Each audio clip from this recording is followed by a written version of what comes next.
because you, Shannon Sharpe, Hall of Famer, have been trashing Kansas City's defense all year long. Am I right? What? You have told me it's terrible. Have you not told me that again and again and again and again and again? It is just terrible. It's not my turn to speak. Okay, No. well, okay, but you've been telling me that. And not only was it terrible going in, because it was ranked going into the last night's game, the 27th worst defense by Pro Football Focus.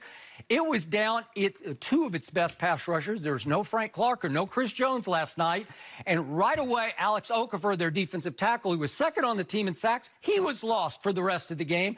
They're already down a cornerback, and on an early play, Bashard Breeland had an Aaron Rodgers pick right in his hands. Do you remember this throw? It hit him right in the hands, and he dropped it and fell on his shoulder and was lost for the game. So now you're down both starting cornerbacks. You're down your three best pass rushers and both your starting cornerbacks, and you're telling me it's a, what did you call it? Virtuoso. Yeah, against a magnifico. wait a second. A bad defense without 5 key starters, both cornerbacks and 3 pass rushers, and you're telling me virtuoso by Aaron Rodgers? Baloney. Hold on, what are you doing? You have turned him into the LeBron James of the NFL. Now, see, this is the problem that you see. Me and you, when we butt head, this is the problem. This was the same defense. They're 27th now, Jenny. They were 32nd last year. And all I hear about fourth quarter and overtime, 3 3rd and 10s. How many times, Shannon, have you ever seen that? Bing, bing. That's the same thing. Seen that. Yeah, exactly. Yeah. But that was the 32nd ranked defense last year. And you heap praise on Tom Brady about what he did. Now you want to castigate Aaron Rodgers for doing that to the defense? Well, again, it wasn't down 5 starters against Tom Brady. Even down 5 starters, they were worse. They were worse then than they are now. You know that. I know that. Well, I guess if you say they added Frank Clark, they had Chris Jones, they had, I guess they mixed and matched some guys. You could make that case, but still, to convert 3 straight 3rd and 10s against a college defense is virtually impossible. Oh, stop. Well, no, I'm going to start. Certainly against Oklahoma's defense. I wasn't going to bring that up, Skip. Hold on, hold on. I know y'all didn't use the K-State. Lincoln Riley, all offense, 0 defense. You can count once a year on a big, disastrous collapse. Not good. Whoa. So, wait, Jalen Hurts puts up a Heisman game again, and he can't overcome 48 points allowed. Sorry, next question. We're talking about Aaron Rodgers and what he did last night, throwing to 3 undrafted free agents and a 5th rounder, minus Devontae. So even better for Aaron Rodgers, there's no Patrick Mahomes, who said after the game, if it had been a playoff game, I could have played. So I'm going to guess that the only game Patrick Mahomes is going to miss the whole year, God bless him, I'm going to knock on wood for him, but the only game potentially that he'll miss the whole year just happened to be the Sunday night game against Aaron Rodgers at Arrowhead. Yeah, I would love to see that matchup. I would love to see that. Okay, but there was no Patrick Mahomes, which meant, guess who the starting quarterback was against Aaron Rodgers last night? It was the guy who was retired coaching high school football all last year. Right. Coaching high school football was Matt Moore, and he came back to have to get thrown into the fire against Aaron Rodgers and that revamped Packers defense. Whoa, hold on. Wow. Think about the degree of difficulty. Pretty impressive. The Packers should have won this game by 4 touchdowns, and they barely won it by 1. But that was the thing. Remember when the Packers defense was dominating people and Aaron Rodgers wasn't throwing for 300 and 400 yards, and everybody's like, well, can he do it? He's throwing for a 190, 205. And I said, you have to understand. He understands full well what he needs in order to win.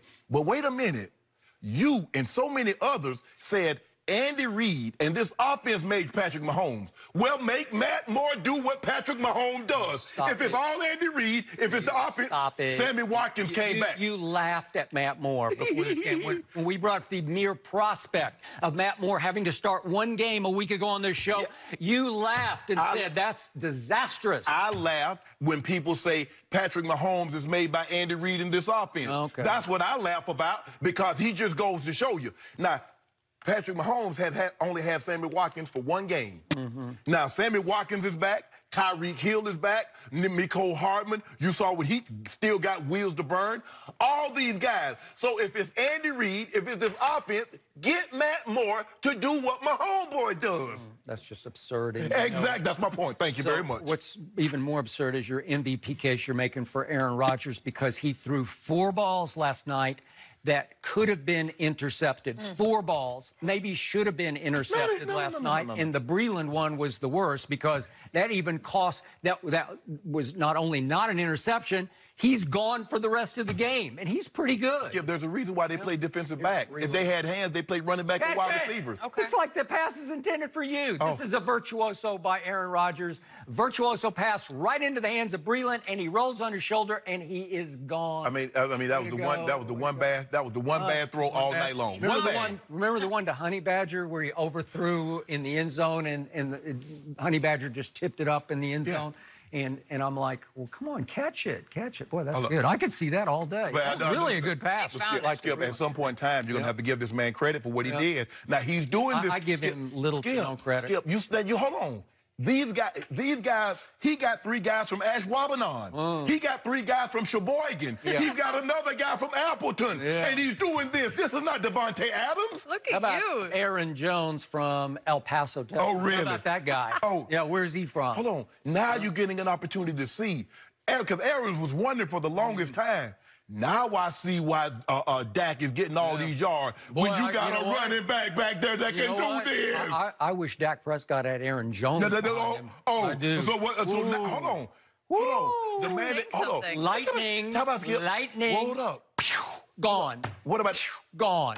You got all you got to do is flip it to him. Aaron, what was the game-winning pass last night? It's a none-yard pass to Aaron Jones, a none-yard. They just run a little easy screen for him, and Hitchens, former Cowboy, gets screened off, and he just gone to the house because he can flat out fly. And on third down, 2-minute warning. What did they do? They put Jones outside. They put him in short motion. They let him run a little speed out. Boom, ball game over with. I mean, he might be their best receiver and their running back. You know good and well Devontae Adams is their best I'm saying receiver. right now on the field without Devontae. No. So hold up. You mean to tell me he's doing this without Devontae? You mean to tell me last week he threw 4 on y'all? Well, I'm starting to wonder who needs Devontae. Oh, don't do that, Skip. Wow. No, Skip. See, when you great like that, you take guys that no one's really ever heard of, undrafted free agents. Basically, when you get a guy as an undrafted free agent, really he's just a camp buyer. Because if you thought he was going to be something, you would have drafted him.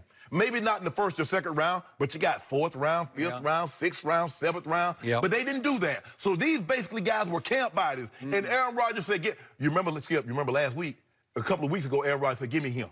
He said, I want Lazard. He said, give me him. That's when he went to the coach and said, give me him. I can make something out of him. I told you when Lazard was at Iowa State, he killed Oklahoma. I don't know where he was. He beat Baker Mayfield at Norman. He beat him. He was the star of the game. Aaron Rodgers. Skip, you know what Sunday was yesterday, right? He said, look here, give me Lazard.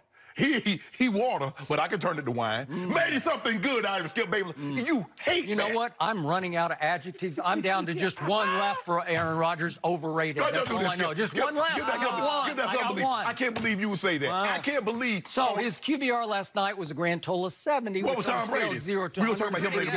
I want to talk about Aaron Rodgers against a really bad defense. Maybe the worst defense in the NFL last night.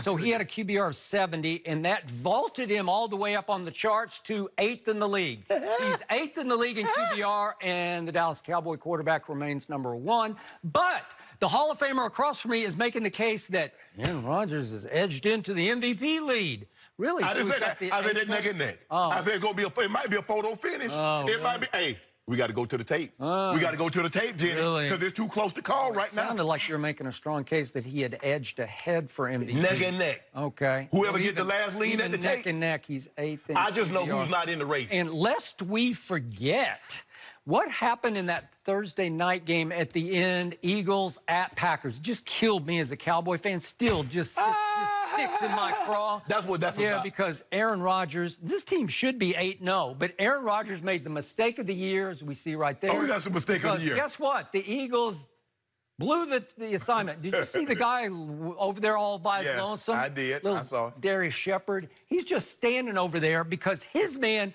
went with Valdez-Scantling. So it's double coverage on Valdez-Scantling, and Aaron Rodgers forces a pass to Valdez-Scantling that gets popped up in the air and intercepted, costing them a victory at home with 28 seconds left in the game. And little Darius Shepard just wanders out into the flat and is like, I'm open, look at him. You can just see him out there. It happens. It happens. It's the mistake of the year. No, it changed the fortunes of two teams because it kept the Eagles afloat in the NFC.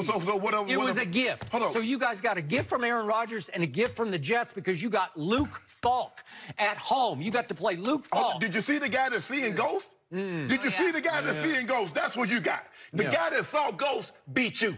He turned my whole defensive line into ghosts. Yeah, it was Halloween out there. He was like, "Ooh, I'm scared." And guess what? He came to Cowboys, and they gave him all the candy he wanted.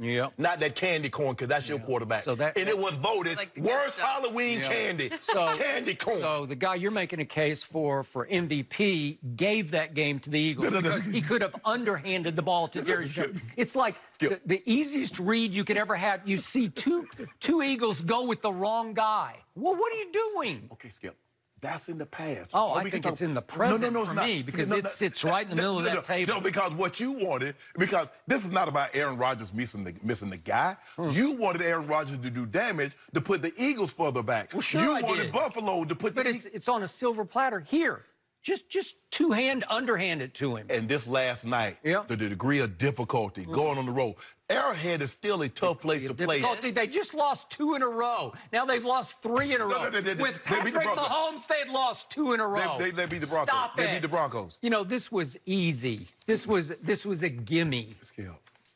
At some point in time, like I said, for the first couple of games, there were some games in there. Chicago, first game of the season, he was a game manager. Remember how you talk about, well, he can't do it anymore. I think he's over there loving Pat. He's been a game manager all year until Oakland came in with the worst defense. Then he had his greatest performance ever. And last night, against what was left of Kansas City's bad defense, he had a virtuoso performance. And could we just see one more time that throw to Jimmy Graham? I want to see the Jimmy Graham show because this is all time. This is the greatest throw I've ever seen. Not. Look at this guy. Falling down, throwing it sideways without looking. I'm throwing it in the vicinity of my tight end, except I missed him by 10 yards. And he said, I think the wind helped me a little bit there because it blew the ball so far, it blew it right into Jamal Williams' breadbasket. It's the luckiest pass. That's even luckier than Eli's Super Bowl pass. What makes this throw so unbelievable? I don't know how many people have ever tried to throw a ball sidearm, but once upon a time, many, many years ago, in a long, long, far place, Jenny, I was a quarterback. When you throw the ball sidearm, to be able to whip the ball sidearm and throw it at an angle that it'll go, because he does that as well as anybody. That's why his Hail Marys are so great, because he has the ability to throw the ball, it'll go up, and then it just tails down. Shannon, he missed his target by 10 yards. No, he didn't. He hit the target. That's a genius. See, a genius sees something that no one else sees and hits his target. That's a genius. Aaron Rodgers is a genius. Is he a genius? It's like the genius coming across the table at me right now. Oh, my gosh. We've got a different genius to talk about. I haven't seen you like this before. Your Cowboys, I haven't heard you like this before. Your Cowboys didn't even play yesterday. Not easy. So that was the one way you were guaranteed that they wouldn't lose. They didn't play, but they did tie. They tied the bye, Jenny. So, but guess what? You in trouble. Who's in first place in the East right now? No, we tied. We tied. No, you're not. You get same record. You're a half game back. That's okay. Hey, that's half. It's 4-3 versus 4-4. Hold on. You know what, Skip Bayless? Y'all got to see us again. Y'all got to see us again. You got to see us again. No, we went there and won last year. But you won't do it this year. Happy to do it again. But what you saw Sunday from that guy, he still got it. He's still doing them commercials. And you see them? Oh, they're trying to mimic my guy. Everybody want to do the discount, double check the Raiders last year. He says, okay, I'm finna chin check you now. Pop, pop. Wop, wop, wop. He's finding a way to get it done. He's in L.A. next week as well. Where, L.A.? L.A. Chargers. Yeah, he needed a State Farm agent out there to save him last night. Boy, he whipping him. That guy goes everywhere with him. So you're calling him a genius. Ooh, yeah. Well, you know. Because nobody saw that target. Only a genius sees things that no one else sees and hits the target. A different genius that we talk about some days is Bill Belichick. He's a genius. His 300th win yesterday, but who deserves the credit for it? That's next. Don't forget, you can check us out every day on the Fox Sports Channel on SiriusXM. We'll be right back.